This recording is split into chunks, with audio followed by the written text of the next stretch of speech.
All right. Hey, everyone. Mark here, Mark Pre-Markets. Thanks for joining me for another Greenbridge Investing Market Analysis. If you're new to the stream, first thing I'm going to do is I'm going to go over this Bitcoin situation. I shared a potential long signal yesterday, which should be stopped out by now. We're going to take a look at that and talk about what I saw and what this looks like when it goes wrong, because it's very important to recognize in order to manage your risk. And then after that, I'm going to go straight into your questions. So if you have a question about a market or an altcoin, please share it in the chat now. I see I have quite a few questions. If you have an altcoin that you'd like me to analyze, make sure to put USD or USDT after the symbol so I don't analyze the wrong symbol for 3 hours. Okay, so with that being said, let's get started. This is for educational purposes only. For investment advice, please consult a licensed investment advisor. And let me get my chart up here for you. Hold on one second. Okay, so there's Bitcoin. Now, before we talk about this chart, we have to go over the economic calendar. You should do that first thing on a Monday. It's the first thing you should do every Monday is look at the economic reports for the week, because you want to make sure there's nothing important coming out that's scheduled. Okay, that can cause some sort of range expansion. All right, so I'm looking at my economic calendar off screen. Today is the 13th, so beginning tomorrow, which is the 14th, we have for the British pound unemployment rate. Again, these aren't big numbers. We have claimant count change, no big deal. China retail sales, typically not a big market mover. On the 15th, we have for the pound consumer price index. Again, these numbers are not important. On the 15th, we have the Bank of Canada consumer price index, core year over year. Okay, whatever, not a big deal. No one cares about that currency. Also on the 15th, now we have U.S. retail sales.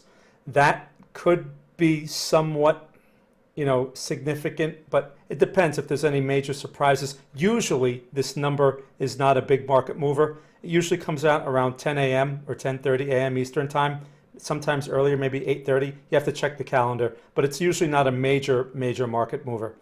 Also on the 15th, we have Bank of Canada Governor Malcolm speech. Okay, no one cares. We have now on the 15th, this is the most important thing that we have, and that's the Fed interest rate decision. That's on the 15th. Typically, this comes out at 2 p.m. Eastern time, Eastern Daylight Time. That's the Fed interest rate decision and Fed monetary policy statement, FOMC economic projections, and the FOMC press conference. Usually the press conference begins at 2:30. Okay, now that means Powell will be speaking, and they're going to be looking for a lot of clues as far as how he's going to be making any types of adjustments to their stimulus and the way they've been doing things, is all that kind of stuff. And if he alludes to any hints that there are going to be interest rate hikes sooner than expected or whatever, you can see quite a range expansion one way or the other. Okay, so using logic to try to predict is a bad idea, because you don't know how the market is going to interpret what he says. He may say one thing and then he says another word in the next sentence that will change the perception dramatically. So you can't play that game. But what you can do is be prepared just for risk going into it. Don't take positions going into that day if there are buy signals or sell signals going into the FOMC meeting.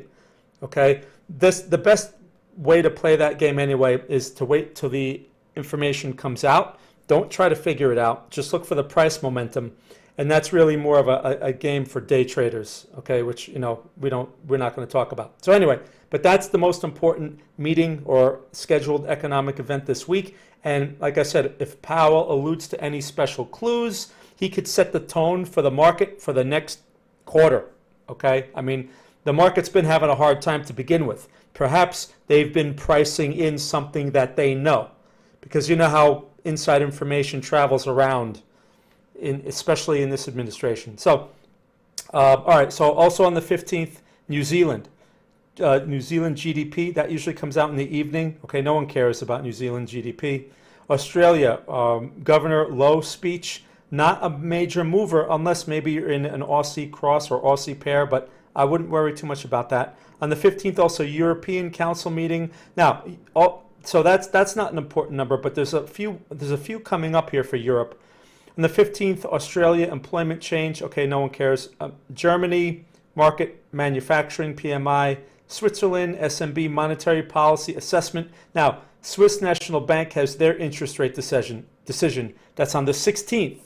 Now, that the Swiss franc doesn't really have much of an effect on things, but they're coming out with theirs, right? They're having their press conference.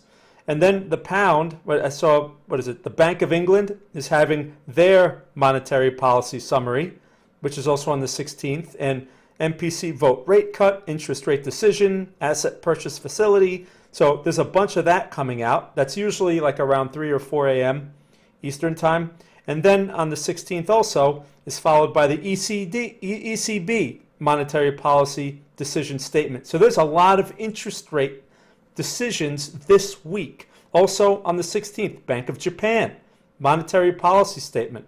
New Zealand, interest rate decision. This is all this week. That's on the 19th. Japan is having their press conference on the 17th. It says here the 16th is a decision, press conference on the 17th. On the 19th, Royal Bank of New Zealand is having the. So that's a lot of potential interest rate adjustments all over the world. So that can make for some interesting movements. But of course, the most weight is going to be on the Federal Reserve because they pretty much set the tone for the globe. That's just the way it is. The US dollar is the world reserve currency. Okay, I didn't make that up. So just something to keep in mind. If things get really out of hand, there are a lot of potential catalysts. Again, you can't trade on the outcome of the news, right? That's not the idea here. The idea is to adjust if you have positions going into the news or perhaps staying flat until all of this is out of the system. If a signal appears after the news, then that's a different story because the news is now factored in at that point, and a signal appearing after the news, like let's just say, for example, FOMC comes out, whatever, it has a positive effect on the stock market, okay? So the next day, the stock market is rallying, buy signals show up the next day. Okay, fine, that's acceptable. All right, so that kind of thing. But going into it, there's no way to know how the market's going to react. So very important. Just make sure you keep that in mind. All right, so that's the economic outlook. Obviously, a very busy week in terms of interest rates. And interest rates set the tone for everything. All right, let's take a look at Bitcoin here. Before I do, let me just say hello to a few people. Mustafa, good to see you. Elizabeth, thanks for stopping by. We got Travel, we got X, we got Alex, Sean, hey, thanks for stopping by. Elijah's, Peter, all right, cool. We got the whole crew here. All right, everyone. So Bitcoin first, right? Now, in my TradingView article yesterday, I put an article out that said that there was a buy signal. Let's talk about that buy signal. And let's talk about how it got pretty much, this is stopped out. Now, in the article, I was not going to put a specific trade idea outlined. I said that in the article, I will give clues, okay? The actual buy signal was right here on the break of this candle. See that inside bar? Here, let me highlight that a little bit more. This inside bar right here, this was Saturday's candle. The break of the high of that candle was the buy signal. By the time I wrote the article, this thing was like at 50,500. The buy signal was actually at 49,500. But when I was writing this thing, we were about 1,000 points higher. So in the article, I said that the risk is defined by the entry candle, right? This is the entry candle. The low of that candle is 46,789. So you figure you could put it at 46.5, maybe even 45.5. Typical risk on this thing is about 4,000 points. And I put that in the article as well. If you used those parameters and bought it at 49.5, then basically you should be stopped out at 45.5. The low here is what? 45.7. Okay, so I guess it's possible that trade could still be open, but it looks like it's going to be stopped out. Okay. Now the thing is, this is why we have to control risk, because you don't know if this is going to occur. The general structure here is still a series of lower highs and lower lows. Why was I confident enough to even mention that there was a buy signal here? Because I'm very conservative. It's because we had the higher low formation, okay, off of this support level. I mean, if I see that again, I'm going to call it again because that's a standard signal that I'm interested in taking. The thing is, they can stop out, right? Nothing's 100%. So the key to this is managing the risk. I said also in the article, if the low of this higher low is taken out, which it has been, I mean, that pretty much opens up the possibility of retesting the bottom here of the 42 area, right? So right now, that's on the table. The current candle is trying to bounce off the area, as we can see. But the fact that it took out this higher low is a sign of weakness.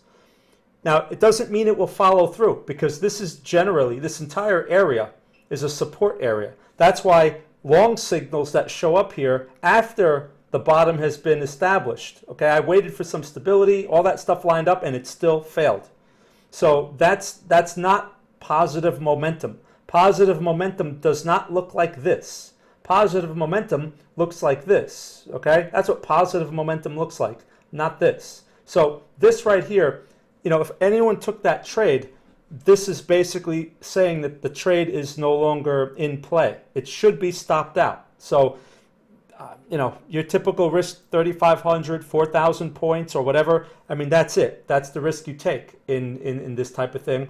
And there are going to be stop outs. So with that being said, over the next few days, if this thing repeats again and gives us another, you know, a bullish pin bar in this area right here, or maybe we get another bullish inside bar, something like that over there, something like that, we could still have another buy signal here. Sometimes the market will stop you out and then give you another buy signal, and you know, you have to decide if you want to get back in or not. This is from the swing trade perspective. I was also very clear about that, okay? If you don't know the difference, you should not be using real money. Swing trades are temporary. They're for maybe a few days, maybe a few weeks. Investments are much longer term, and they're to manage the risk for an investment is not the same as a swing trade. So that's the story here with Bitcoin. So right now, based on the structure that we can see here, we have basically a lower high that was established there, but going back into the support. The bearish structure, right? It's not a trend, it's a structure, because structures are correcting some other type of broader structure, which happens to be bullish in this case, which a lot of people don't realize. This structure is still in play, okay? Which that's why it's now possible that we can see the failed low or the double bottom, right? And those would basically be areas where potential buy signals can develop, all right? Again, I'm still, even though this idea is stopped out, I'm still thinking long. I would not be thinking short here. The structure, short-term structure, says possible short. You know, so day trade mentality, sure, that makes sense. But swing trade mentality, no way. Risk is too high for shorts. This thing finds a bottom in here. You know, you're going to see this thing back up to low 50Ks relatively quickly. And the way this thing is manipulated as far as news and hype goes, that's not that hard to do, right?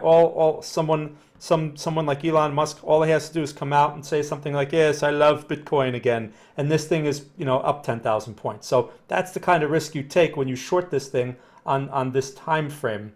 It's a bad idea. Anyway, all right, so that's the Bitcoin situation. That's what I'm anticipating over the next few weeks. I hope no one got caught in it, but if you got caught, you have to learn from this lesson, because risk is really the main factor here. Not making, you know, profit is a byproduct of good risk management, not the other way around. All right, so let me start answering questions here. How am I doing with time? Okay, let's see. Okay, not too bad. All right, so Elizabeth wants to see Ethereum. Sure. So her question is 3,500 area for longs. Let's take a look. So, man, these things are getting hammered, right? Which, again, that shouldn't be surprising, because we all know that they follow Bitcoin. I'm looking for my, I was looking for my stupid Ethereum chart. Where's my chart with my levels on it? There, okay. So we talked about Ethereum on Thursday, and we talked about this support level here. Remember that? And I also mentioned, if you go back to the stream, I mentioned if Bitcoin fails, even though we were getting the buy signal here, it looks very similar, right? If Bitcoin fails, this thing's going nowhere, right? And that's exactly what it's doing. It's going nowhere. Now, we're fooling around in this supportive area. We still have this reference point right here, What is that low point there? 35.75. So at this moment, yeah, Elizabeth, you are certainly in a good location for long reversal, just like Bitcoin. But this candle is definitely not favorable. And you just, this thing, like Bitcoin, took out 2 previous lows, and the momentum's bearish. Okay, also established a lower high. So this is where, if you're interested in swing trades, this is where you have to wait, right? The best thing to do would be to wait. Why wait? These are good prices because price can keep going. That's why you have to wait, especially if there's some more bearish catalysts that come out and keep this momentum going. That's what you're up against, momentum. Now, that's the swing trade mentality. As far as investing, it's a different story. These are still decent prices for investing, but investing, you're not going to use a stop to manage your risk. Most of you that follow me, you know the story here. All these levels below 3,500, that whole area right there, that's a great wholesale area for picking up inventory. So again, if you have your inventory plan, you just stick to your inventory plan. You make your purchase once or twice a month. All right. If the thing makes a dramatic low, like let's say you made your purchase this month, okay, for your inventory. You bought your $100 worth because that's your plan. And you bought it, at a much higher price, and like, oh man, this thing's at a much lower price now, right? But wait, if this thing gets extreme, right, you get some sort of extreme price, that's a good justification to step into some more, even though you may have made your purchase, right? But if you're getting extreme prices, that's a good reason to take in a little more than you normally would. You're skewing near lows, right? We've talked about that. So that's what you want. Now, the reason why you have to be careful and the reason why you have to stick to some sort of plan. So let's say you normally purchase once a week, once a month, and now you're going to make a second purchase because, Ethereum is below 3,500. And you don't want to keep putting on more and more, because what if there's a really pronounced move and Ethereum goes to, 2,000? I mean, what's this low over here? 28.36? I mean, what if Ethereum goes to 2,500? Okay, and then what if it spends the next few weeks fooling around in that area? That's why you have to wait to make those type of purchases and let the thing find stability and settle. If you're playing that average price game over time, if Ethereum works its way higher, you're still going to be on the right side. Okay, so you just have to protect yourself, by taking those small increments, because what you're protecting against is a dramatic and unexpected move, which can happen, especially in these things. People have all this confidence about these things in the future and blah, blah, blah, blah, blah, but no one realizes that these are extremely highly speculative, and that a 50% corrective type of move or more is possible. While it's rare, it can happen, and you want to be prepared for that, because if you're not, then you get pushed out of your positions, and someone that was patient gets to buy your coins, right? Okay, so that's Ethereum. Generally, the structure is bullish, okay? It's just there's no reason for a swing trade right now. I would just wait on that, wait for the reversal, and when the reversal appears in Ethereum, you should see a similar reversal in Bitcoin, okay? If you don't see that reversal, then you should be more cautious, because wherever Bitcoin goes, these things are pretty much following, especially right now, since they seem to be a lot less favorable, or a lot less, there's a lot less enthusiasm about them than there was compared to like a month and a half ago. Okay, all right, cool. So hope that answers your question. Hey, Travel. Okay, so X, when is a good time to jump into BTC and Ethereum trade? So I just explained all that. We have to wait for those reversals because we have decent levels. We just don't have the structures, right? So it may take a few days. It may take a week for that price structure to show up. If these things keep breaking supports, then I'm not going to be too enthusiastic about jumping into something like that. All right, Alex, you wrote that we are still in a wave 4. Okay, made new high. Can you explain? Yes. So that's a very good question. I know it's confusing. Now let me ask you this. For those that are familiar with Elliott wave, do you know the 3 rules to an impulse wave? If you're using Elliott wave, or you're considering Elliott wave, you should know the 3 rules for an impulse wave. So I'm going to show you the weekly chart here on Bitcoin. Okay, so there are 3 rules that define an impulse wave. The first rule is wave 2 does not pull back more than 100% of wave 1. Okay. The second rule is wave 3 is never the smallest wave. That's a rule. Wave 3 is never the smallest wave. And then there's one more rule. Wave 4 is not supposed to overlap wave 1. Okay. And that's the situation that we have right here. This area, and I talked about this a few times, was overlapped by this push to 42K, right? That push. So if this was a wave 1 of 5, a wave 2 pullback of 5, or if this actually, because this went slightly lower over here, that's not a wave 1 and 2. The wave 1 would be this initial wave here. The wave 2 would be the pullback, okay? So that means the high of wave 1 is up here, okay? Wave 4, if this pullback was a wave 4 of the 5, then it should not overlap wave 1, and it overlapped. So the fact that it overlapped means that this new high is not a new high. What it means, but how can it not be? It is a new high. Yes, it is. But the fact that we overlapped means we are not in an impulse wave. So this is not a trend. What this is a failed high, and we're in a consolidation. That's what the Elliott wave count says. And like I said before in other articles that I wrote and stuff, if we are in this wave 4 consolidation, which I've been suspecting, false starts, false breakouts, a lot of false moves are going to be common. And as you can see, this one was a fake out right here. So expect that, right? This is not a nice clean-cut trend anymore. I always bring up the gold chart. I'm not going to bring it up now unless someone wants to see it. But gold, going back 14 or 15 months, that is a great example of a wave 4 environment, right? So it's going to be a lot of signals and a lot of signals that don't go anywhere. So right off the bat, your mentality should be, if you do get into a buy signal, don't expect a lot from it. You start getting more than one-to-one reward risk, start taking money off the table. Because if you go into that mode where you think, oh, I got the move to 100,000, then you're going to be in these situations where you're going to give it back a lot. And it gets very frustrating. So you have to take those smaller profits while they're there in this environment until it proves otherwise. Now, in order for Bitcoin to prove otherwise, it needs to clear 69K by a significant proportion. So it needs to basically go to like 74 or 75,000 or something like that. Like if it can get really beyond that 69K, then we can argue that it's in the wave 5. But until then, this is wave 4. Okay, and that's the way you have to go about it. So there may be a move, and I'm saying this now, and you're listening to my words, and you say, okay, that makes sense. But let me tell you, everything that I just said is going to go right out the window if Bitcoin moves its way up to here, and every news article is saying that Bitcoin's going to 100,000. You're going to forget everything I just said, all right? Because emotions get in the way and all that. You know how that goes. So that's what you have to realize is Bitcoin can work its way back up there and still be in the wave 4. You have to realize that and take profits for swing trades.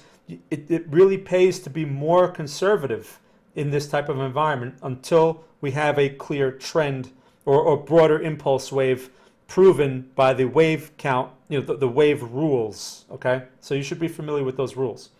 All right, so thanks for asking. I hope that answers your question. Hey, Sean. Is there any weight or significance to the BTH shorts, longs, Bitfinex charts? Any actionable data there, or is it just noise, false info? Okay, cool, Sean. Yeah, people have asked me about those before. I've looked at those charts, right? The BTC shorts and longs. I mean, in fact, I'll pull it up here. All right, what is the is there like a specific symbol for that? Let's see. Is it like Bitcoin short, long, whatever? I'm not getting anything for that. Let me see here. BTC, I'm not, oh wait, let me see if I look over here. Where are they? Here we go. BTC USD shorts, right? So something like this. So here's the chart you're talking about, right? And then there's a long version. I don't think there's really much significance to this. I just think it's another layer of complexity. I've talked about it before. I mean, you could try working with it, but I don't see any specific value in these things, right? They just seem to just basically show us more of the obvious, more of what's, what you can basically get from a regular Bitcoin chart to begin with. So I don't really pay much attention to these. Sure, after the fact, we could say stuff. We could say, oh, look at the pin bar, right? And then this, what is this, BTC shorts? So I guess what this says here is BTC shorts were peaked, okay, took out this pin bar low, and now BTC shorts basically have gotten out of the position, okay, basically is what that says, and now they're starting to get back in a bit, right? That's what this says. But I could get that same information from, you know, from a Bitcoin chart pretty much. So I don't find any value in these. Maybe if you spend some more time with them, maybe you find something, let me know. But I don't see much value there. So thanks for asking. Okay, Elijah's. All right, let's take a look. Okay. So let's take a look at a weekly chart. Look, I'm not a big fan of this sector because there's too much news and there's too much whatever, and a lot of times too they're sensitive to like economic stuff. And based on this chart here, you have a series of basically higher lows. You have what looks to be, it's trying to find some support at an old support level, but the weekly took out the previous week's low. So there's some bearish price action in there. But you're generally at an attractive level. I don't like the levels of the stock market. So if the stock market breaks, this is typically a market stock. It will follow the stock market, all right? Like the S&P and stuff like that. So you have a lower high here. If this thing starts breaking those supports and the stock market's also breaking supports, then, you know, I wouldn't be too into something like this, okay? Yeah, you have these consolidations. If you want to play with this, at least on a swing trade level, maybe you look for the double bottom off of that support. Right now, these candles are not supportive. But like I said, I'm not a big fan of these. You use something like the S&P to help you with something like that, okay? So, but generally, the structure is generally bullish unless that consolidation breaks. And like I said, the stock market has been at vulnerable levels for some time. Okay, Peter, curious on gold. By the way, bought some ADA. I think parabolic move. Okay, let's take a look. Hold on. So gold, let's jump over to gold. Now gold, whenever you take a look at gold, right, the first thing you should look at is the dollar, because gold is going to be affected by the dollar. Now this dollar chart, right, no one usually asks about it. Occasionally people ask me, but the dollar is bullish, right? Higher lows, higher highs. We're consolidating for a higher high. Look at today's candle trying to push higher, okay? Bullish, stronger. So think about this. We have a rising dollar going into an important FOMC interest rate decision.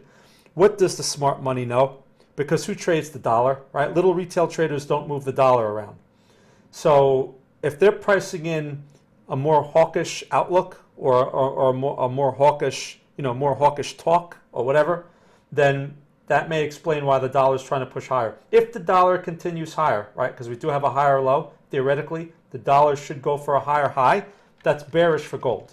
So even though gold may be showing buy signals, I have very little faith that gold is going to go anywhere because the dollar is in a bullish trend, right? So gold is fooling around in this midpoint range area, and the current candle, you can see there's a buy signal in this gold, right? There's like a little buy signal. It took out yesterday's high right there, but I have very little faith in that because the dollar, right?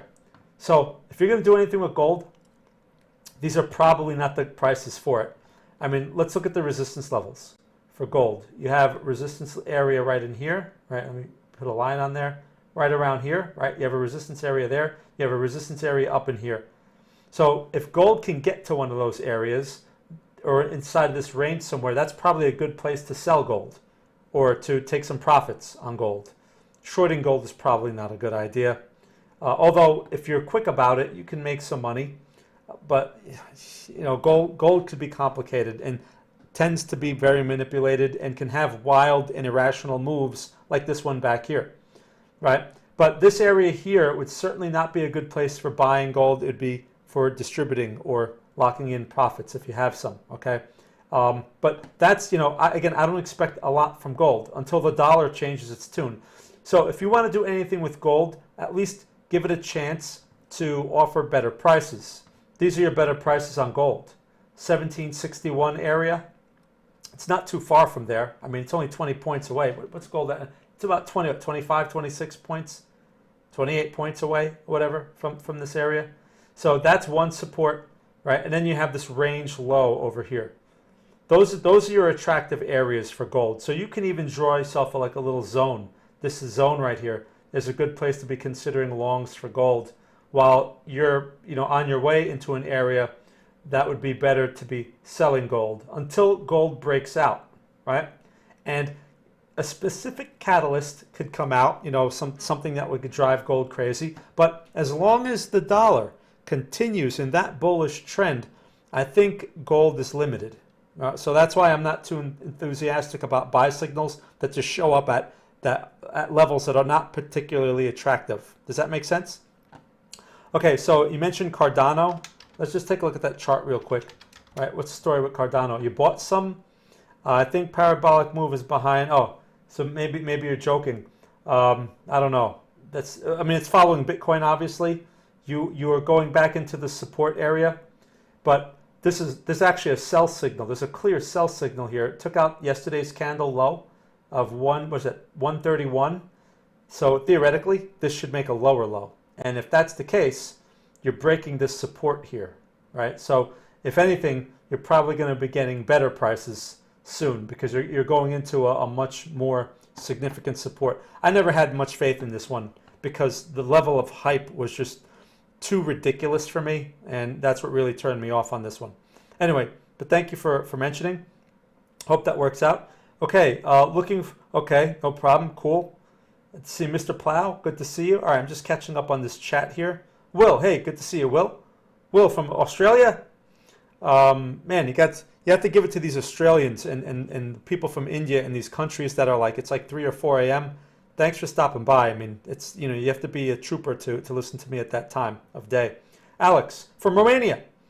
My Romanians, can you take a look at eGold? Okay, I'm interested in the 130 to 180 area for inventory. Okay, so I guess you're the one that keeps asking about eGold because I know we've looked at this one a few times. And look, eGold, as I talked about, right? eGold is following Bitcoin and it's getting hammered. Look where you are.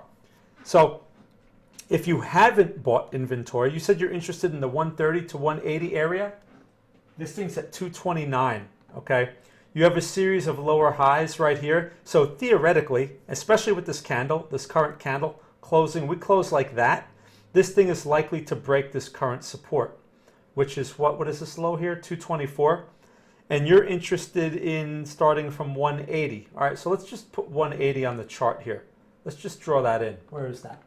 180 is right here in this area. Okay, so that's not a bad area. I mean, that there is some support that dates back, right? You definitely have support. That's a notable support area. That would be a good place to consider inventory. Again, the inventory game is really, it's less about charting and levels and more about timing and size. Timing meaning time of month and your sizing, right? So this entire zone would actually be a pretty attractive area for inventory, right? So let's just say, for example, you haven't bought any yet, and we're in the middle of the month right now. Maybe that's when you normally make your purchase. At this point, you might as well wait a couple of days, see if you can get into this area. That would be a great spot to pick up some. All right, and you can even skew it slightly more than usual because you're certainly not buying highs, okay? Definitely not buying highs. You're buying into supports, right? Which is what you want to do for inventory. Just keep in mind, don't overdo it because this momentum is bearish, right? And this momentum, if Bitcoin fails and Bitcoin has been having a hard time around the support level, these things are going to get hammered. And you don't want to get in a situation where these things give back another 20 or 25 or 30%, which, wow, I can't believe it's given back so much. I thought these things had some potential. And they're at ridiculously low levels. You'll have the opportunity to either wait for stability at that point or purchase some more at even better levels, right? But getting big too fast is what you want to avoid because it can be very, very costly. Not only will it really give you a hard time psychologically, but if you're using leverage, which I hope you're not, then you're going to be at the mercy of the broker and the market. Because it goes too low, they're going to margin you out and someone else is going to get your position, right? So I hope that helps. So thanks for asking. A lot of these coins are probably going to look like this. From Winter, hey, from Romania. They're my Romanians, see? Very popular there. Zal, I got someone here from NYC. Wow, I'm just across the river. I'm in northern New Jersey. I never get anyone from NYC because everyone from there is too busy watching Kramer. I'm just joking. But thanks for joining me, Zal. I think I've seen you before. I didn't realize you're from NYC. Cool. Thanks for stopping by. It's nice to see someone from this part of the world here too, occasionally. Like this part, meaning my local area here. Thanks for stopping by. Okay, Winter. AAVE. Okay, levels for swing trade. Okay, let's take a look. AAVE, USDT. All right, what do we have here? AAVE. Ooh, this thing doesn't look good. All right, first things first. Let's first take a quick look at a weekly chart, just get an idea. So learn some lessons from something like this, right? A few months ago, these things were up here, okay, back in the summertime. And there was all, just what I want you to learn from is not just from the chart. What I want you to remember is the hype and the nonsense and the enthusiasm and the overly exaggerated talk that was everywhere, right? Look at that thing. Now, since then, this thing has established a lower high, all right, which it failed at twice. And now it's testing the support here for a second time, basically. You see that? So you have the attractive location, but this is not a very good looking chart compared to other altcoins that we've seen. So let's go to a daily chart now. All right. And so you're generally at a support level where a broad double bottom could develop.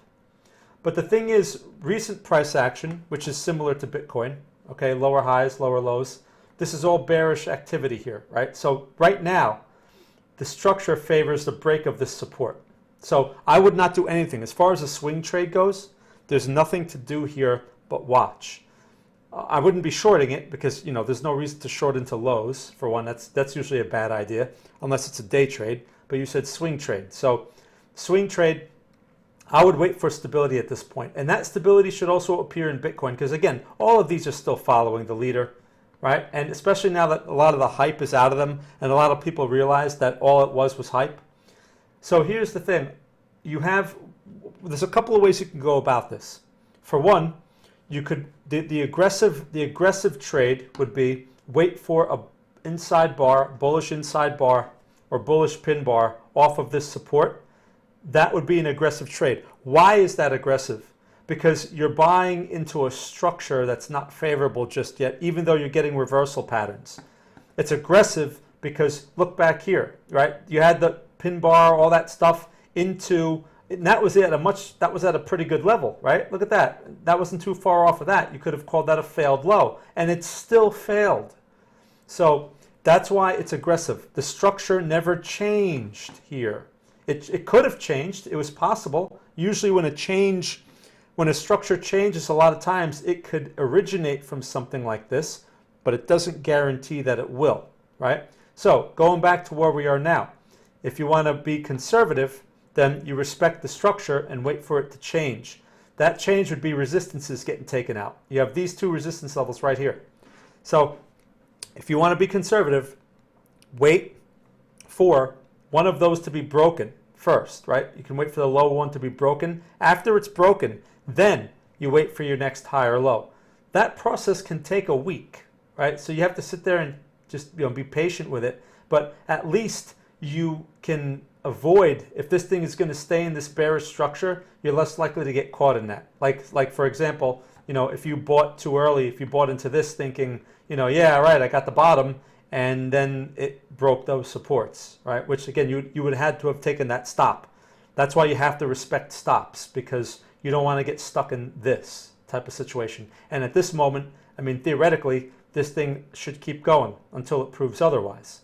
All right, so I hope that answers your question as far as the swing trade. And probably many altcoins will look similar to this. So keep this in mind.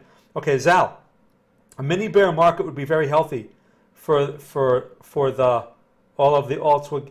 Right. Well, Zal, I agree, because if you're going to buy these things, you should buy them when they're hated.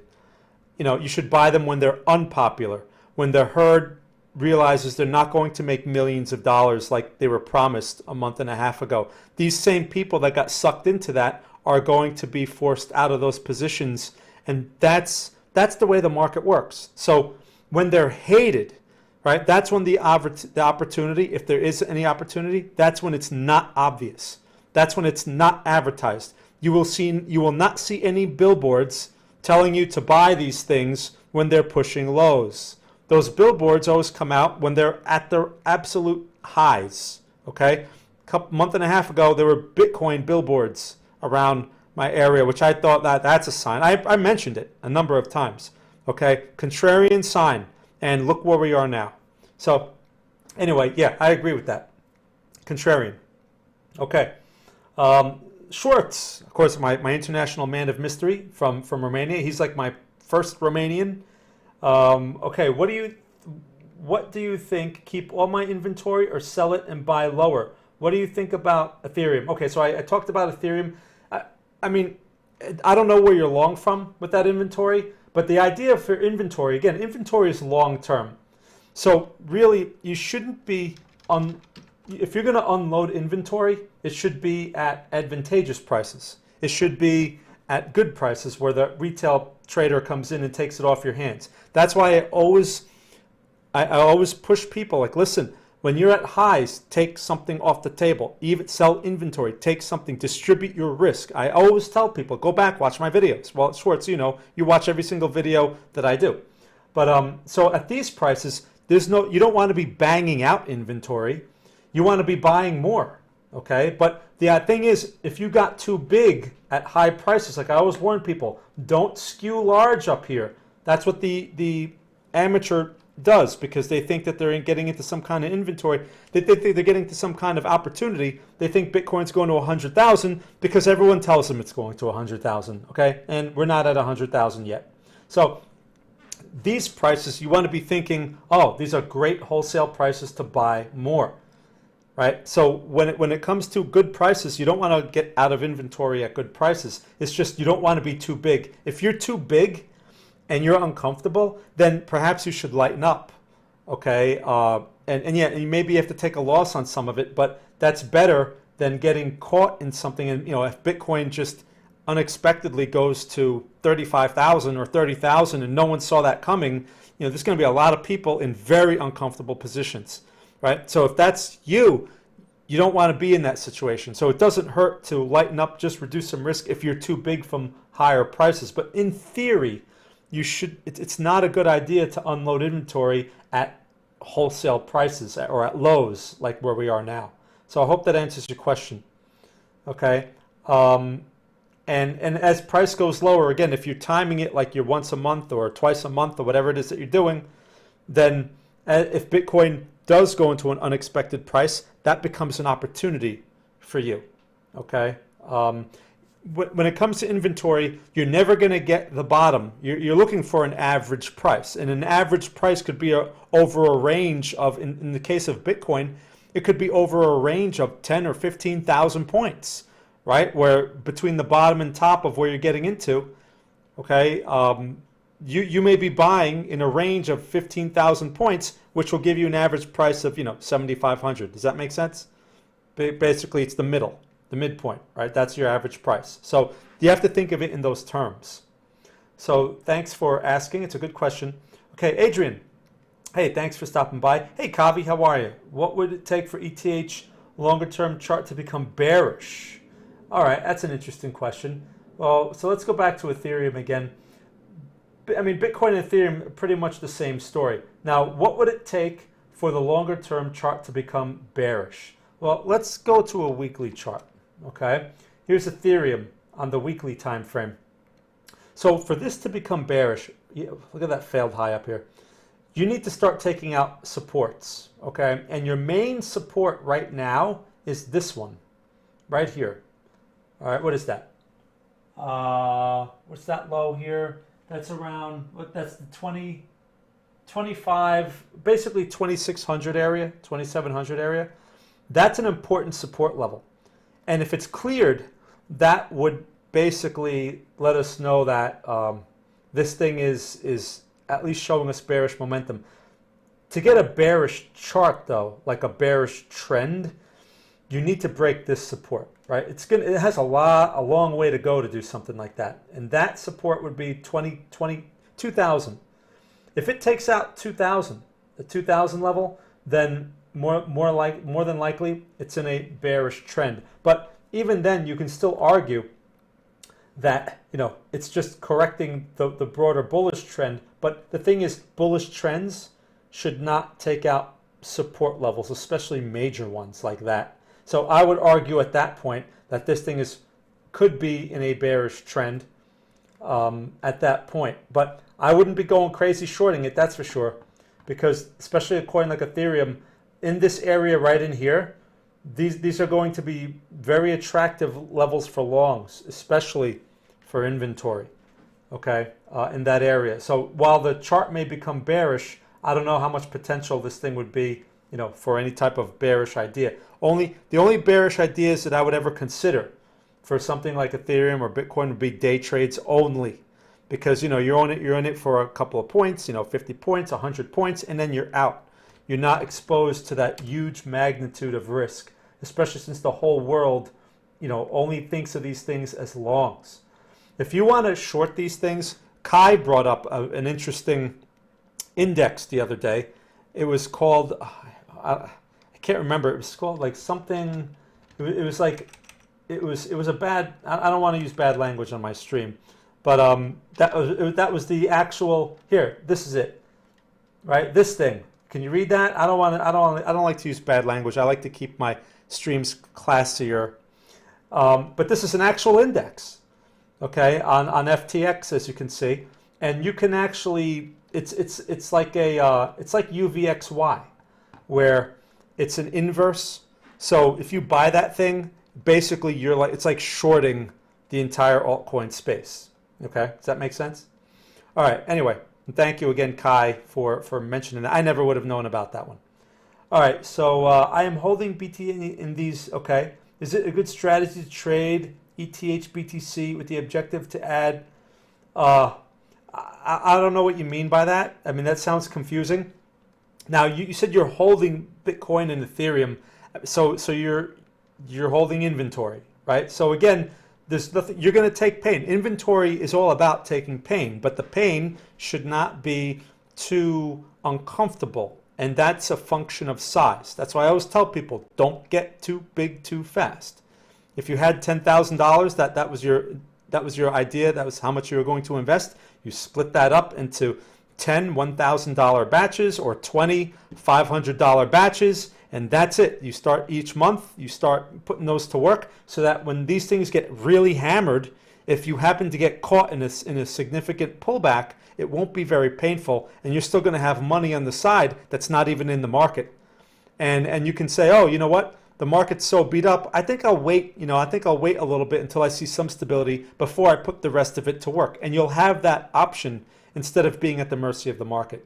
Okay, but as far as ETH BTC with the objective to add additional coins, I'm not sure what you mean by that with percentage difference. Maybe you could expand on that a little bit. Hey, Donna Watson, VOH for, what's that, VOH? Is that like a symbol or something? FYI. Maybe you can explain that. I'm not sure what you mean. Sometimes these things go over my head. Hey, Kim, is there some relationship between SPX and Bitcoin? So people say that, I've seen some talk about that because, if Bitcoin really starts to get hammered, it can leak into the stock market sort of thing. I've seen that, right? Now, I don't believe there's a relationship. I just think it's a coincidence. But here's the thing. Here's something to think about. A lot of companies, over the recent year or year and a half have invested in Bitcoin, right? They have Bitcoin on their balance sheets or whatever because everyone wants to be cool. Now, a lot of these companies, they bought Bitcoin when Bitcoin was pushing 50K, 60K, and now they're getting caught in these things, right? With their larger inventories. So as these companies get more integrated with Bitcoin, and they happen to be S&P companies, then there will be a relationship. So you have to keep that in mind, because if they start reporting losses, oh, you know, our Bitcoin inventory, we lost blah, blah, blah, and it affected our earning report and blah, blah, blah, then you're going to see they'll start to integrate, right? So, but as of right now, you know, just because we have a few red, this is the S&P chart, okay? I mean, look at this thing. This thing is all the way, it's at this high area here, resistance area for the S&P. Bitcoin is not at a resistance level. Bitcoin's at a support level. So just because the candles are somewhat following each other, I think it's a coincidence, because bigger picture, there's no similarity here, except that, you know, Bitcoin is turned off of its highs, peaked what, a month and a half ago or 2 months ago, and S&P is still near its peak. So yeah, so that's how I'd look at something like that. But thank you for asking. Okay. Oh, Will Reese. I'm sorry, you're from the UK. You know what? No, there's another guy named Reese. I'm sorry, he's from Western Australia. From the UK. Hey, that's cool. You know, I know it's still like 10:30 p.m. over there or whatever. You know, you can drink your tea. I'm just joking. All right. But anyway, thanks, Will, for correcting me. All right. Let's see. Douglas, Matic. All right. Let's take a look at Matic. Matic USD. Why isn't that showing up? Let's see. Matic USDT. Okay, here we go. Oh, yeah. You know, someone had asked about this not too long ago. Maybe it was you. And I remember looking at this chart, and you know, Bitcoin had turned, right, bearish. Bitcoin was turned red, and this thing was like up here. I was like, you know, that's interesting. That's some relative strength. Well, not anymore. Gave it back. So, what's the story with Matic now? First of all, here's the thing. So look where it reversed off of. Does that look like significant to you? It is. That's not a coincidence. It's peak, and it went tested again, and obviously someone recognized it and they unload there, right? That's a high risk area for longs, is what that is. So now it's pulled back off that high. Okay, fine. Look at this candle today. That's not a good candle. Certainly not a good candle for longs. So here's the question. Where are support levels? Where you should be considering longs for swing trades? I'm going to draw them, right? This area right in here. You're sort of at one, but you have no supportive candle here. So it's way too early. That's a support area right there. All right, what price range is that? You're looking at between $1.50 and $1.70 area, right? This area right here. And of course, you're going to want to see some stability develop in Bitcoin as well. I know there's been a lot of hype with Matic, and the chart explains that. The general chart isn't bad. You got the higher lows and the higher high, but this failed to make a new all-time high, and now we're coming back into support levels. So I would look at that area for swing trades. You have this little mini lower high right here, which is not a good sign. Okay, that establishes a bearish structure. And then you're looking at overall support there. If that support breaks, okay, if that support breaks, you probably want to step aside on this thing. Now, it may fool around there. It may try to pop up again off of there and then give you like another shoulder. Basically, you form like a head and shoulders situation, like in this here. If you see that, which may come up, if you see that, most likely you will see that across a number of coins. It probably won't be in this one by itself. Just be cognizant of it. Now, head and shoulders doesn't guarantee that a bear market will follow, because a lot of times these patterns just appear randomly. But it's something to keep in mind, because the resistance that's developed here is going to have an effect here if price gets back up there again. So something to keep in mind if you get a buy signal. If you happen to get a buy signal in this area, right? This is the area up in here where you should be at least thinking of profit targets, right? At least something like that, because there are going to be others that are going to be doing the same thing, right? That's what the price structure says here. So something to keep in mind with Matic. Otherwise, there's nothing to do with this right now. Does that make sense? So thank you for asking. Again, I'm speaking to you from the swing trade perspective. Okay, so Douglas, again, Fed increases interest rates. Does that affect? Well, rise in interest rates, first of all, has been it's in the process of being priced in. If you look at the dollar index, right? The dollar index has reversed and has been basically in a bullish trend since August. So someone knew that this was coming, first of all, okay? And it's being priced in. Typically, the stock market is a discounting mechanism, meaning it discounts the future. So if expectations shift and you're expecting certain things in the future, it starts to get priced in now. And that's what I suspect has been going on with the dollar. So if the Fed actually comes out and says, we're going to raise interest rates, well, the dollar probably, you won't see a very dramatic reaction because it's priced in. Does that make sense? We see that with stock reports all the time. When a company comes out and says, oh yeah, we had great numbers, but then the stock doesn't go anywhere, you're like, I don't understand. They had the best numbers they've ever had, and the stock is selling off. What? It doesn't make sense. This thing is rigged. No, it was priced in. It was priced in, a month or two earlier, and now they're all getting out on the news, right? So it's the same idea here. So I don't, if rising rates are bad generally for anything that go against the dollar. So in theory, it should be bad for Bitcoin and these altcoins. Now, because if Bitcoin is going to be anything like gold or a store of value, then a rising dollar, in theory, should offset something like gold or Bitcoin, right? So we see that effect with gold all the time. Bitcoin is still a little iffy because Bitcoin has a lot of other variables that go on with it. Plus, Bitcoin is not regulated and easily manipulated.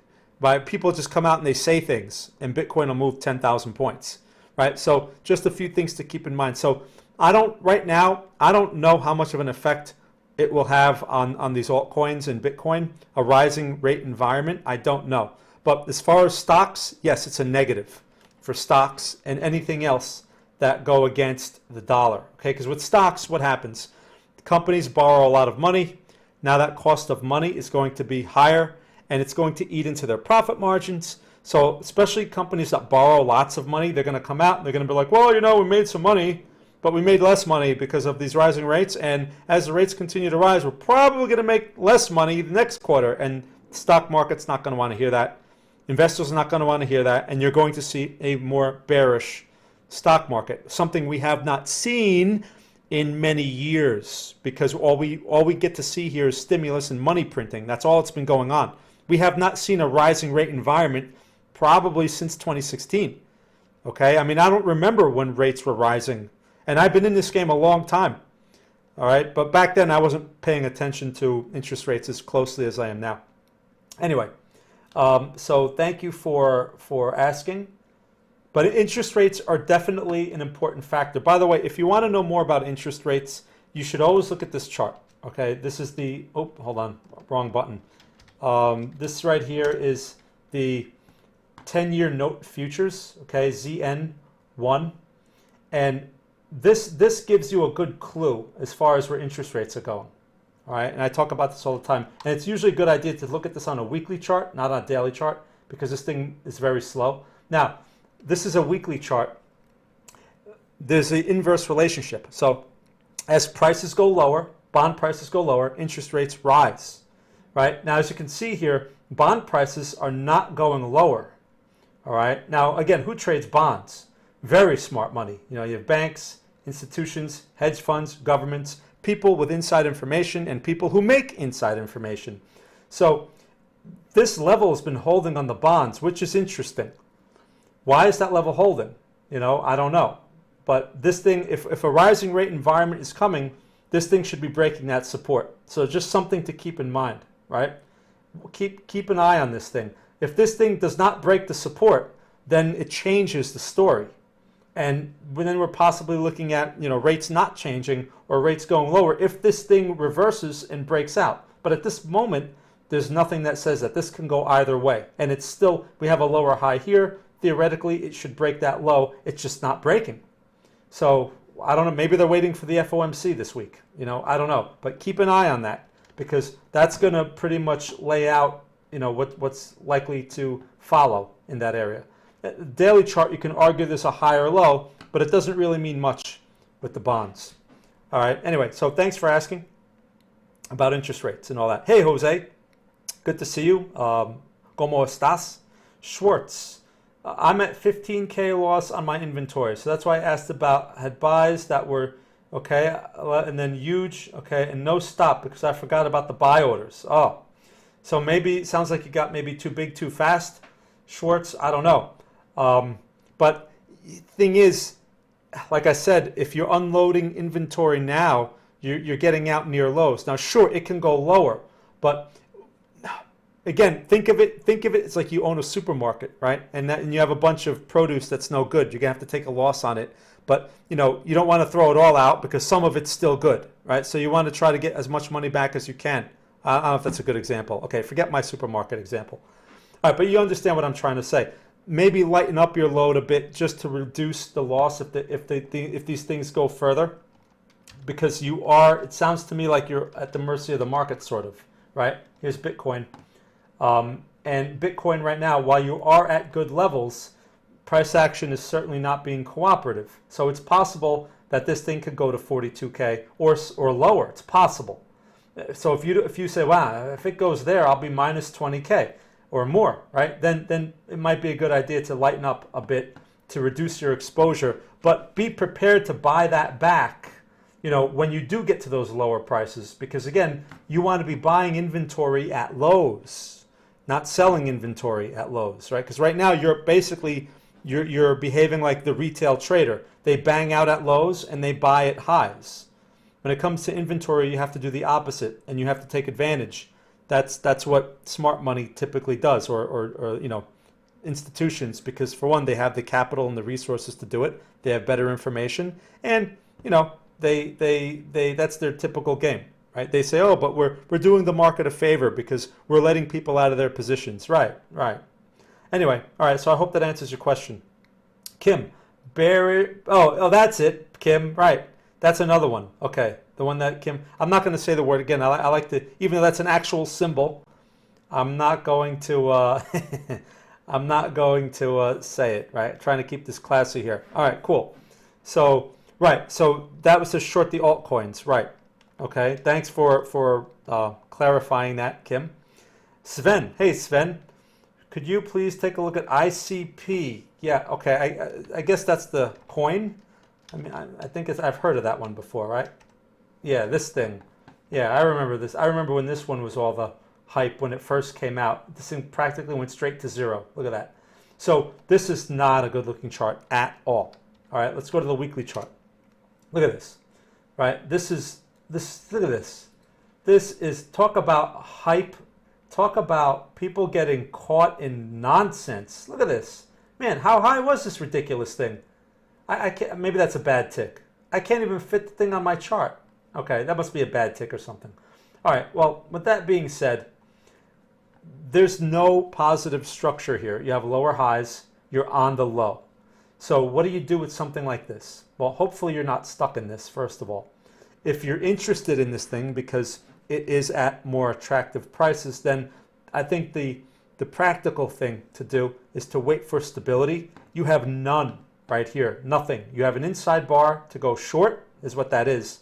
Now, you are at a support level, so it is an interesting area for potential longs, right? You're at the support level right here. You're slightly below it, but there's no technical reason to buy. So wait for stability. Here's how you can do that. Wait for price to take out a resistance. If this thing is going to turn itself around, it should at least take out a resistance. It has not done that yet. Okay, not even once has it taken out a resistance.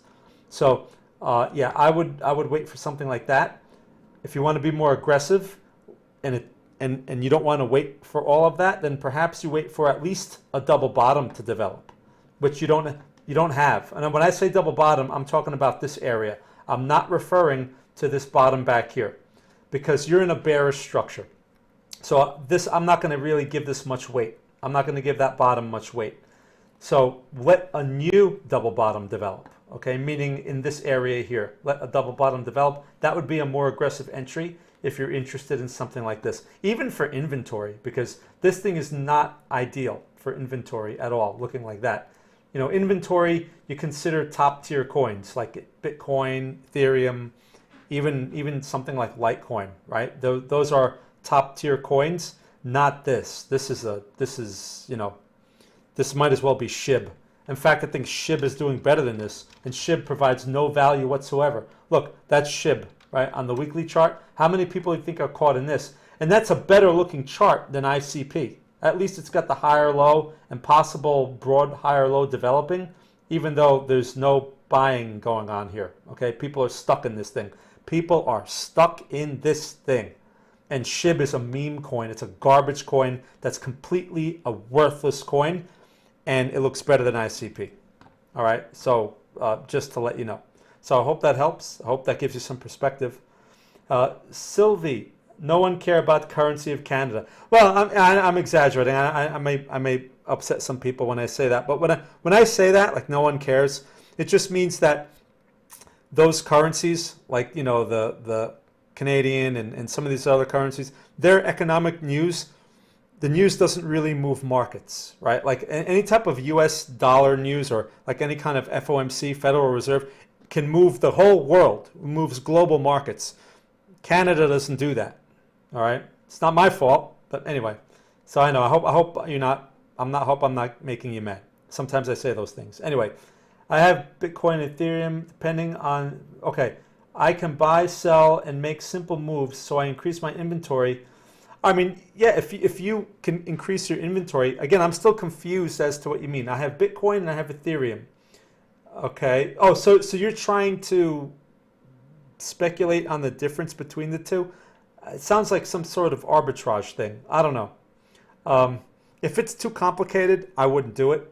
But if you can see a way to add to your inventory by playing that game, then then go for it. I hope for both to walk hand in hand, as you often mention. Well, typically they do, right? So when Bitcoin gets its act together, which at some point is likely to do, then Ethereum will be fine. Okay, I mean they're pretty much moving together. Not exactly, but they're moving together. Okay, hey Snoopy, can you please look at FTM? Okay, let's take a look. FTM USDT. What's going on here? So, see now, look, a chart like this is not it's not great, but it's not as bad. Look at the previous bearish structure. So we're correcting that structure, right? Okay, fine. Now you have a series of lower highs, and it looks like it's going for the lower low now, just like Bitcoin. So what you want to watch for is this low right here, which is $1.15. And the current candle looks horrible. It's not a good candle for a long, certainly not. There's nothing there. There's no buy signal. There's nothing there. And it's coming from this lower high. So theoretically, it should make the lower low. What you want to watch for here, like some of those other coins we looked at, you want to watch for the reversal. Okay, because you are in a location where a reversal is likely, but it has to prove itself. If the reversal does not appear, it's going to break. And if it breaks, most likely Bitcoin is breaking too, right? Because that's the leader of these things. So keep an eye on that. So all you have is a good location. And that location basically dates back to this area here. That's all you have. Other than that, I wouldn't do anything with this. If you're thinking about a swing trade, wait for the price action to give you a solid reason and should help you clearly define your risk. At this moment, there's nothing there. Okay, so I hope that helps. Aave, can you have a look at the weekly chart of Bitcoin? Sure, so I looked at that a few times. So I hope I've answered your question there. Zal, it's interesting that you say that Bitcoin resembles gold at the moment. There's a funny fractal. See how similar gold monthly candles? Well, Zal, I mean, that might be a coincidence, but the reason why I even say that there should be a similarity is because of the nature of a wave 4. Okay, wave 4s are typically consolidations. They're very erratic. There's a lot of false breakouts and all kinds of other stuff, right? And gold has been in such an environment. But gold, if we look at gold real quick, right? Gold has been in a wave 4. If I show you a weekly chart of gold, it's a clear, look at this, right? Going back, the high was made back up here. Okay, this is the high on gold back up here, which goes back quite a few, over a year. Since then, it's been in this compound consolidation, right? It's a broad higher low. I mean, relatively speaking, I have that trade information, and that's an old trade. I just left it on my chart. But based on the broader structure, gold is not in a bearish market. It's just in a consolidation. But the consolidation is full of false starts, false breakouts, a lot of false moves, which catch people at those highs, right? That's why if you're going to do anything with gold, you should be thinking the lows, if anything, because you're fooling around with range lows. And that's a good place to be buying something that's in a higher low consolidation. Bitcoin can offer similar opportunities, I think, right, in that regard. So I hope that helps. Thanks for mentioning. Okay. What's this here? Skooma. I thought you said might as well be. Oh, in fact, let's take a look. I'm not sure what you're referring to there. You're talking about those triple beta coins, whatever, those futures contracts that you could use or whatever they are. That, what's her name mentioned? Kim mentioned Bearish, right? The Bearish one. Again, I don't want to say the word. Maybe you guys are trying to get me to say it, but I like to keep my stream classy. Okay. Okay, Snoopy. Okay, no problem. I hope you'll consider. Well, Snoopy, yeah, I'll have something to say about that soon. All right, I just don't have anything. I don't want to say anything and then get people all whatever, but I will have some more to say about that soon. So thanks for mentioning. When will you consider Bitcoin in a bearish market?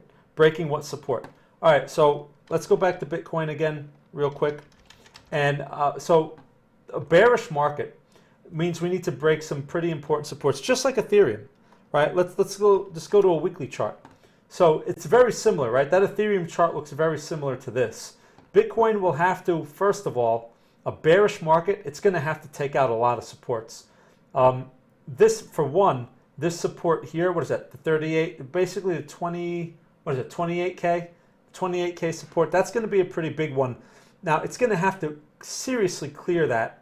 And then, of course, there's going to be 20K. So, I would not consider this thing bearish until like a break of 20K. And, even then, I'd have no interest in shorting it. We don't short Bitcoin now. I'm not going to start shorting it at extreme lows. I would just wait for stability. But that's what I would wait for. Now, some people, they don't agree with that, and they say, but it's in a bear market now. No, this is not even close. All right, all we have is a corrective movement. So it really needs to take out some extreme levels, because I look at it this way. A bear market is basically what it completely corrects the full length of the bull market. All right, so the bull market basically is all these highs up to 64K, right? It's basically the bull market. Those are pretty dramatic highs, and then it went to 69K, which was just one big overlap, right? So it's going to have to completely give back that entire structure and then continue lower, right? That would be a bear market. But until then, all we're doing is correcting and overlapping that bullish structure. That's why it's so hard to define that. And I don't like to even if that comes about, I don't like to go with the idea that it will continue. Even though something like that, I would just say, okay, it shouldn't go that low, because bull market shouldn't be taking out its entire structure. So I would just not be involved with it until it can change its tune and show us a better structure. But that's why I'm not so quick to just jump from, bull market back to bear market. People that do that, they have no sense of magnitude, and they're just basically reacting to like 4-hour charts or whatever their stochastic or whatever their RSI is telling them. And that a lot of these people have only been in this a year or two. They don't even know what a bear market is. All right, I've been in this game, as you know, for a very long time. I've seen real bear markets, and we're not even close, right? Bitcoin, stock market, this is not even. We could be at a cycle high, which I suspected, but we haven't even had like any kind of just healthy correction. We haven't even had. And of course, it's in no one's best interest to have a true bear market. So you have to realize, if we go into a recession and whatever, all the other nonsense that they always like to push on us on mainstream news, the Fed, it's their job to regulate that, and it's their job to stimulate the economy back again, right, back into the bull market. So you better believe there's going to be some friction against that. That's why it's, generally, markets generally want to go higher, generally, overall.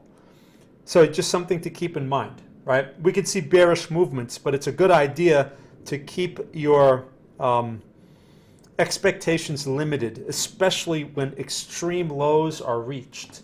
You don't want to get sucked into that idea. Just going back, when Bitcoin went to 3,000, back a year and a half ago, all the experts were saying Bitcoin was going to 1,500. It never went to 1,500. All right, it went to 64,000. So it just goes to show it's human nature to basically whatever they see now, they just basically project it forward, and that's not a good idea. If the trend happens to work out, yeah, but typically it's not a good idea, especially at extremes. So it's better to just have an open mind and work with the market structure and let it prove things. It either proves this or it proves that, and then you go with that. Like right now, the structure is bearish, but we're at supportive levels. So the bearish structure is still in control. All right, fine. I took I was talking about that buy signal. It failed, basically stopped out. Okay, hey, that's it, right? Now, I need to see some stability, whatever, but as long as this structure stays intact on Bitcoin, lower highs and lower lows, as some people will argue that's a bearish trend. Trend implies that this will continue this way, and I don't like to use that word trend. I call it a corrective structure because it's correcting something that's bullish. Okay, which keeps me thinking on the right side, because when we get to important levels, like where we are now, I'm not thinking short here. Even if I were to be open to shorting Bitcoin, I would not be thinking short. I would be thinking long as a swing trader, not short, while everyone else is thinking short. Okay, that's how they get caught, and that's how the reversal occurs. Something like you see this in other markets like the futures and currencies, like Forex pairs. You see it all the time. All right, so Bitcoin is the same thing. All right, so I hope that answers your question. Catherine Varg Tech, is that a symbol or something? What is that? Is that a symbol? I don't know what that is. Let me see. I'm not seeing anything in. Vartech, VRTK. I guess that's what that is. VRTK. Let's take a look. Take a look at that, and then I'll wrap this thing up here. Oh, is that for real? That's a mess. What is that? An OTC stock? Is that the right symbol? Look at this. I can't say anything. I can't say anything about this. That's a big mess. It's not even. There's no price structure here. There's nothing. Yeah, it looks like I guess it's maybe one of those penny stocks. How much is this thing? Wow, it's like $4. Yeah, I don't know what to tell you about this one. There's nothing there. That's just buy it and hope it goes somewhere. There's no price structure to work with here. I can't say much about that. All right, well, thanks for bringing it up anyway. Okay, so, all right, everyone. So I got to wrap this up anyway. It's time for me to wrap this thing up. Just about that time. I have to go, yeah. So I skipped 2 questions. Oh, let me go back. Okay, hold on. Let me see here. Qantas, why does it matter when any altcoin is doing, if BTC is going, alts do that as well, including, so there are any need to understand TNL? All right, Qantas, actually that's a good question. That's, I often feel the same way. Like, why bother with these altcoins when they're following Bitcoin anyway? And that's true. I always used to say, basically these altcoins are just a smaller version of Bitcoin anyway. But there are occasions where altcoins will have a tendency to do their own thing. But typically, Qantas, like all I have to do is the Bitcoin analysis, and that's all you really need to know to trade your altcoin, right? To be honest. So there really is no need to understand the technicals of the altcoins. There may be some specifics on some of them, and also the charts help you define specific risk. If you're looking to take a position in a specific altcoin, then you could say, oh, okay, price should not go here, right? And you'll have specific numbers that are relative to that altcoin. That's the only purpose that I can see. People ask me to do the chart, I'll do the chart. But the reality, all you need is Bitcoin because it's the same. A lot of people seem to think that these altcoins move on their own. They typically don't. There are occasions when they do because a marketing team starts some heavy hype and then the coin just starts to move on its own hype or whatever. And yeah, that's when there may be some more value. in looking at the chart for an altcoin, but normally it's just one big Bitcoin trade. So thanks for mentioning that, Qantas, and it's a good point that I hope people can understand. How can you figure out what support is bigger than others? Magnitude. So time frame. Weekly supports are going to carry more weight than daily supports, and those are going to carry more weight than like 4-hour supports and that sort of thing. But it's also a function of the structure. But typically, I like to think of it, I like to categorize it by time. So if I spot a support that's basically like on a weekly or a daily chart, I'm going to give them a lot of weight. And also, if I see supports that are very close to the price action and they've been touched a few times, I typically will weight them less because they're not really significant, right? They're touched a lot. Where a support that hasn't been touched in a while, it's also far away, is probably going to carry more weight, because especially if it's on a larger time frame and if there was a major reaction off of that level previously, right? That's how I pretty much judge the magnitude of those levels. Okay, so I hope that answers your question. Okay, how do you know you are to recommend Snoopy? I don't like to, but you were to recommend, that's a good question. I don't use oscillators. I mean, they can have a purpose on small time frames, because remember, the purpose of an oscillator is to help smooth price. So for small time frames, like a 1-minute chart or a 5-minute chart, I could see some value if you're into day trades. But for this time frame, they're all the same. You're going to get the same result. So I would not recommend any, really. I mean, one that I've worked with for a very long time is the CCI, but you really need to understand exactly what it does, which, I'm not going to explain now, but it's an oscillator just like the others. There's absolutely no advantage to using any oscillators. Also, I like the MACD. I like that it can give you some specific perspective on when a market is changing and stuff like that. But again, I would not base any signals on them, because they're all lagging and they provide zero advantage, none. Most things do not provide any advantage in this game. You have to derive advantage in statistical ways, and oscillators don't help you do that. Okay. All right. So I purchased Bitcoin at 3,800 USD at the time and was selling for 17 something. Oh, so remember that time of low? Okay, 17 something. You mean 17,000 or 1,700? It never made it to 1,700. Not that I remember. I remember it was like 3,000 something or whatever. I don't remember it going to 1,700. I mean, let's look back. How low did this thing go back then? I haven't done Seinfeld impressions in a while. Why not? Here's the low right here. Okay, what is that? 3,850, right? I mean, that's as low as it went back at that time, when everyone was saying it was going to go to 1,500. That was like the March 2020 low. Okay, and it's been, it went from there to basically 64K. All right. Okay, no problem. Okay. All right, you guys. Oh, no problem. Hey, thanks for sticking it out. Yeah, I'm going to wrap this up here now. Again, so just let me leave you with this. It really helps to think in contrarian ways. Don't grasp for the obvious. The obvious is not your friend in this game, and neither is most people that provide information.